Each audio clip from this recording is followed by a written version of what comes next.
গ্রামটির নাম হরিদাসপুর।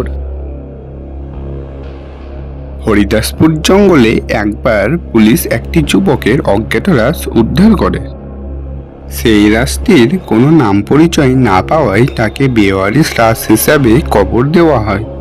পরের দিন সকালে স্থানীয় কয়েকজন লোক কবরটির ওপর মাটি সরে থাকতে দেখে পুলিশকে খবর দেয়।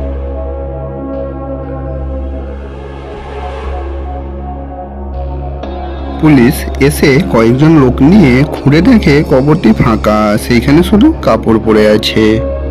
এই ঘটনার পর থেকে স্থানীয় মানুষের গরু ছাগল কোনো কারণ ছাড়াই দ্রুত মারা যেতে থাকে। এমন অদ্ভুত লোক কেউ কখনো দেখেনি। তাদের গরু ছাগলগুলো মরে পড়ে আছে এবং গায়ে কোনো রক্ত নেই, যেন তাদের রক্ত চুষে নিয়েছে। এই ঘটনার পর থেকে সেই এলাকায় অনেকেই ভয়ে তাদের গরু ছাগলগুলি বিক্রি করে দেয়। একদিন এলাকার স্থানীয় কৃষক রামু নিজের গোয়াল ঘরে কিছু একটা শব্দ পেয়ে উকি দেয়। তখন সন্ধ্যা মাত্র হয়েছে, জানলা দিয়ে কিছুটা আলো ঢুকছে। কৃষক রামু সেই জানলার আলোতে দেখলো তার গরু মরে পড়ে আছে, তার ওপর অদ্ভুত মানুষের মতো একটা প্রাণী চেপে বসে আছে। প্রাণীটি গরুর গলায় কামড় দিয়ে রক্ত খাচ্ছিল।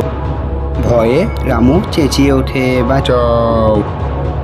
সাথে সাথে সেই বস্তুটি রামুর দিকে চোখ তুলে তাকায়। খানিকটা অন্ধকারে বস্তুটির চোখ লাল আলোর মতো দেখাচ্ছে। বস্তুটি গোয়াল ঘরের পাশের জানলা দিয়ে খুব দ্রুত পাশের জমির মধ্যে দিয়ে পালায়।